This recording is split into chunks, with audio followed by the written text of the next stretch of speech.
So we are in our second video. We are now in the lesson proper.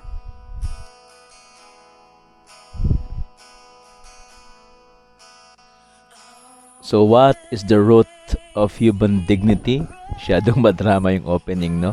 Ano ba ang ugat? Bakit may dignidad tayo? Okay, sabi ni Saint Leo the Great, nabasa natin ito nung last video na pinag-aralan, binasa ninyo, O Christian, recognize your dignity. Kung minsan nakalimutan natin yung ating dignidad. No? Oh, recognize your dignity, Christians.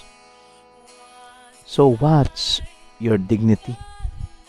Ano bang dignidad mo? Bakit may dignidad ka? May dignidad ka ba? Kahit ba ang mga hindi normal, ang mga persons with disabilities, PWD, may dignidad din kaya? Bakit? Bakit ba may dignidad ka? Bakit ba may dignidad sila? So ito pakinggan ninyo, my dear students. The root of our dignity, ang ugat ng ating dignidad is that we are created in the image and likeness of God. Diba? Yan na lumabas sa exam yan natin last video. Na all of the above ang answer, image and likeness of God. That is the root of our dignity. Tayo ay kawangis ng Diyos. May pagkapareho tayo sa Diyos. At bakit? Nang dahil sa apat na bagay na yan. Una, spiritual soul. Meron tayong spiritual soul. Meron tayong immortal soul. Meron tayong intelligence. At meron tayong free will. So my dear teacher, facilitator, you may pause this one. Baka lalabas ito sa exam para i-take note ng mga students natin. Okay, tapos na ninyong sinulat ang mga apat na bagay na yan kung bakit meron tayong dignidad. So, ang mga hayop tulad ng pusa, yung pangalan ng pusa ko ay si Garfield, yung mga aso namin dito sa kumbento, si Poknat, no? Si Lenlen, no, si Beauty, at yung mga iba pang mga aso, no, mga ibang nila lang ay walang spiritual and immortal soul, wala silang intelligence, wala silang free will. Okay, walang katalinuhan ang mga hayop. Wag natin sabihin, oy, napakatalino ng hayop, no, na condition lang yun, wala silang kalayaan. May dignidad pa ang tao dahil we are ordered to God and called in soul and in body to eternal beatitude. So hindi lang kaluluwa, kundi kaluluwa at katawan. Eternal beatitude is also eternal happiness. Synonymous yan. Walang hanggang kaligayahan na galing sa Diyos. For a price, who can give me the 8 beatitudes? Okay? Tulad ng last, yung 7 gifts of the Holy Spirit. Very basic Christian formula po ito. Ano ang mga 8 beatitudes? The teacher facilitator may pause this video. Okay, tapos na ba? Nakapag-recite na ba kayo ng 8 beatitudes? Congratulations po sa mga nakasagot. Kung hindi nyo man nasagot, assignment ninyo ito. Kasi ito ay lalabas sa exam. How do we attain beatitude? So, paano ba? Beatitude is blessedness. You are a person of blessings, of good things. It is grace when we receive beatitude. So, mayroon akong isang favorite song. Minsan, kinakanta nito sa patay, no? Pero this is not meant to be sung in funeral masses. So let's sing and analyze the song Amazing Grace. Alright? So the teacher may may play the song Amazing Grace, or you may sing it. So let's sing. No? Amazing grace, how sweet the sound that saved a wretch like me. I once was lost, but now I'm found. Was blind, but now I see.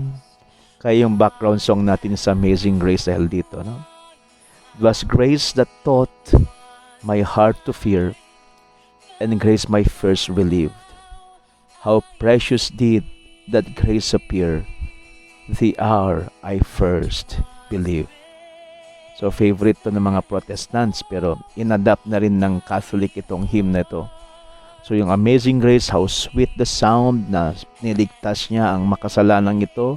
Ako ay nawala, ngayon nahanapan na. Dati ako'y bulag, ngayon nakakita na. Though through many dangers, toils, and snares I have already come, this grace that brought me safe thus far, and grace will lead me home. So try to analyze this song. Ano bang ibig sabihin ng kantang ito?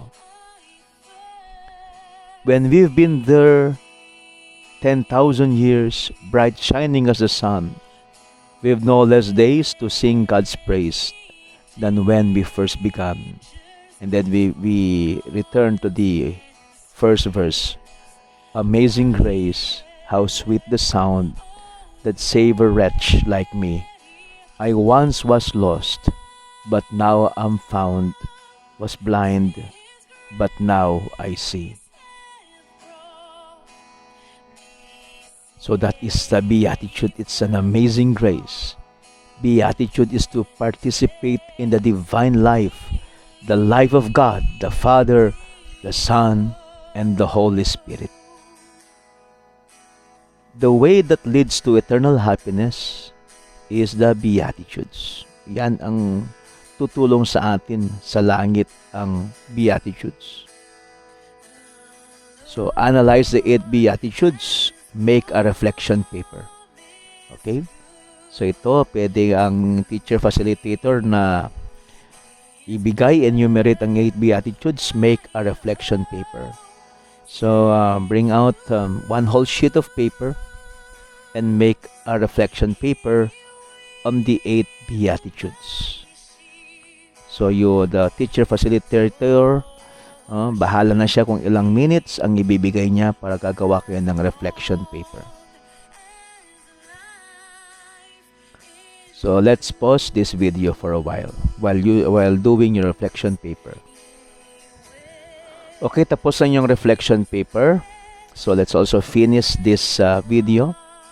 The amazing grace works more if we follow our conscience. That is the voice of God in us. When we seek and love the true and the good, and we avoid evil. So, ibig sabihin, grace builds on nature. No? Ang amazing grace ng Panginoon ay mas magkatrabaho sa atin if we seek and love the true and the good, and we avoid evil. Kaya nga, grace builds on nature. Wala rito sa PowerPoint ito, pero lalabas ito sa exam. It's true, grace builds on nature. So, katatapos ang reflection ninyo, napakasimpleng exam. So, you may review your notes now. So, the teacher facilitator may pause this video. Maybe in a 1/4 sheet of paper. Now, let's have our exam. First question. Why do you have a dignity? Bakit ba may dignidad ka? The teacher facilitator may pause this video. Second question. What are the things that make us in the image and likeness of God? Yung 4, maalala ninyo? What are the things that make us in the image and likeness of God? Please pause this video. Next question.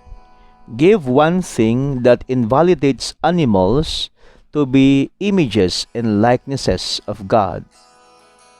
What one thing that they don't have? Na meron tayong mga tao. Okay? Please pause this video. Next question. Is beatitude synonymous to happiness? Yes or no? So, ang sagot lang, it's either yes or no. Pause this video. Now we go to the next question. Enumerate the 8 beatitudes. So, niligay ni ma'am yan, enumerate niya. So, kailangan nyong isulat yung mga 8 beatitudes. Pause this video. Okay, tapos na ninyong enumerate ang 8 beatitudes. Next question, what is beatitude? Pause this video. Okay, sinulatan ninyo ang what is beatitude? True or false? Ito yung wala sa PowerPoint na sinabi ko. Grace builds on nature. Grace builds on nature. True or false? Pause this video. So that's all, folks. So see you on the next video.